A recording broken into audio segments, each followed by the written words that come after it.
There are kids in this world who are different. Special. There are these kids out there somewhere. Whittier calls them the Four. Why is it always 6 minutes?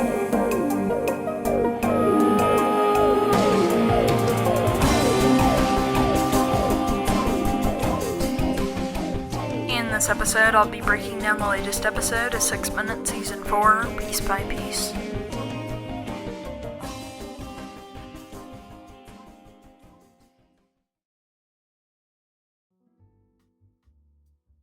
Hey, Review Pop listeners, it's your Landon Mueller. We're here today talking about the finale of 6 Minutes Season 4.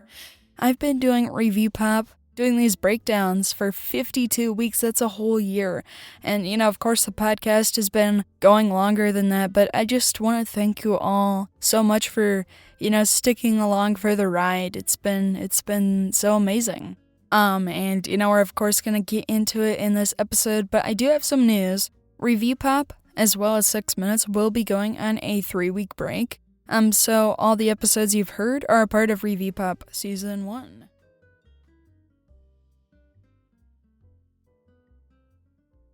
I believe Cadence brought that baby back to Alaska to give her a chance at being part of a family. And she did just that. So, thank you. Sounds like Cadence was lucky to have a kid like you. Brinley, Yeah? have a great life, okay? Thanks. You too.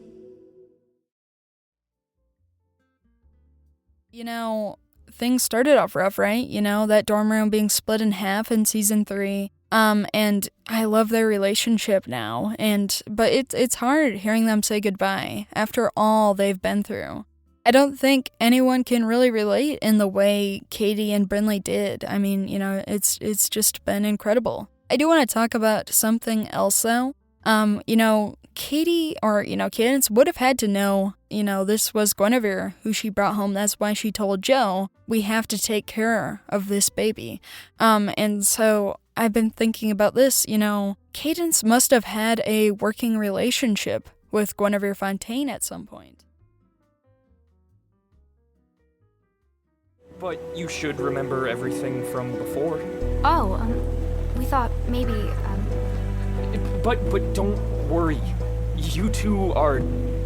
Well, it's weird for me to say, but you're meant to be together. Gosh, I really love Cyrus in this clip, and, I love how he understands what River and Sam are going through. He wants to support, them, and I think that's just what Cyrus does. And I do want to talk about something that I wasn't able to really get to in a previous episode of, Cyrus exploring his powers and, especially, that's how he ran into Brinley. I just think it's all been really great to, hear him evolve in this sort of way and really get to test out his new self. So I think it's so great. I do want to put myself into the headspace of River and Sam for a minute, though, just to understand that there's a possibility that they don't see each other again. I can't believe you took her from me. Listen, we don't have much time. I think I figured out how to save her, but it's going to be up to you. Monica! I'm leaving the instructions with Adelaide. Get here as soon as you can. Wait, Monica!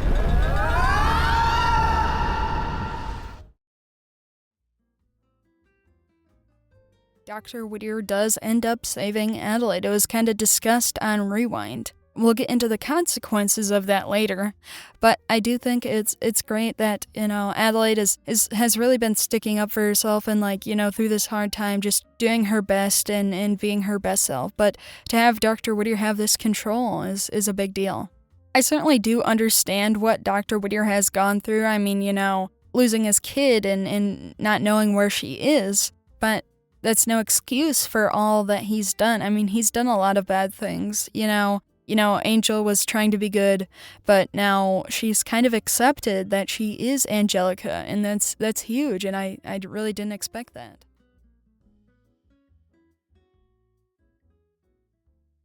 No, I meant to be with Cyrus.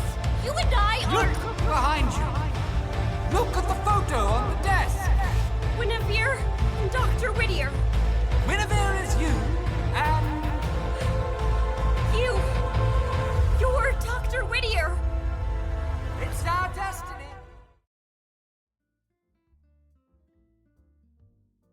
Man, this really blew me away, and it really surprised me so much. Like, Brinley finding out like this after such a long time, and like she was lied to and tricked for such a long time.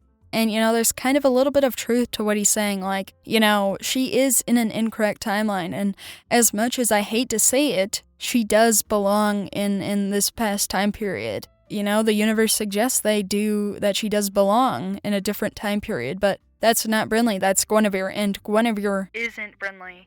Brinley feels like a completely different person. Holiday? No. Stay back. Brinley, look out! Casey, you were here too! Bring her to me. Sorry, Tams, but I gotta do what I gotta do. Casey, don't do that. You're putting too much energy into the portal.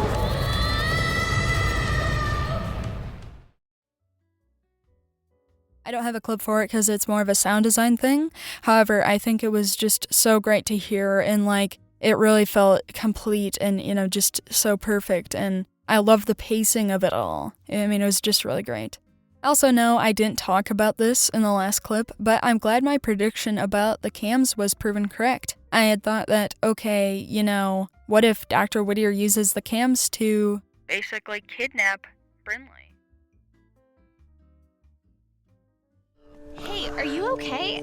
Yeah, just great. Because no matter how much you try to change the world, some things just might be unchangeable. An ambulance just got here. You're gonna be fine. What's your name? James Anders. It's you.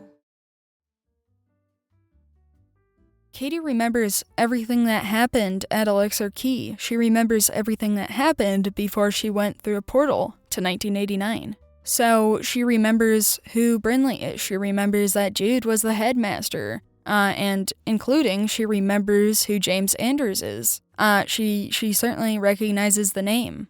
And like, Cyrus had thought, River doesn't remember his memories from 2024 and 2025 being in another timeline, but I also love the music here. I think it's done very well, and it really does its job. It's great.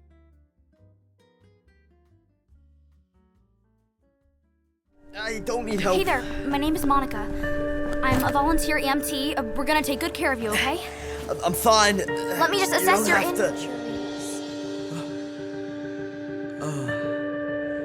Sounds good, Monica. Cool motorcycle. I really love this clip because it reminds me of the ending of Spider-Man No Way Home. Basically, MJ has a slight recollection of Peter Parker, who she dated, Spider-Man, even though Doctor Strange had casted a spell that made everyone forget who he was. Sam and River have a slight recollection of each other, like, I know you. I don't know how, but some way in some universe, I know you. But either way, I think this clip is super interesting and, really had me surprised the entire time, and like, to have this in the episode, I think it's just super interesting, for sure. I'm just glad that my two kids are safe and sound and that we're all together. The Anders 4, the way it's supposed to be. Huh. What, Zai? Is it me or does something feel off? What's that noise? Cybot? What's wrong with him? Seems like he fell in water?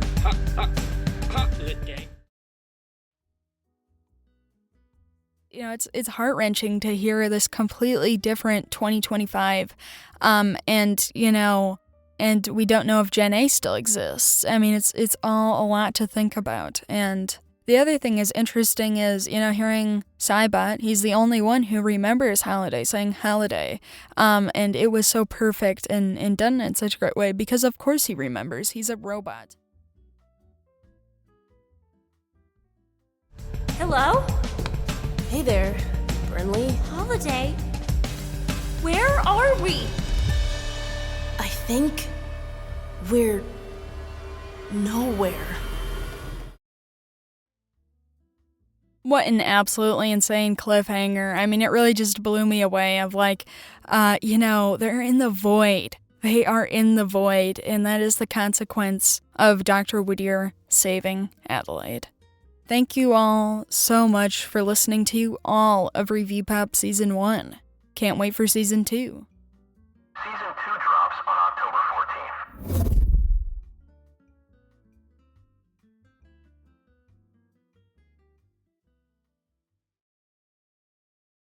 Until next time, this is Landon saying peace, love, and time travel.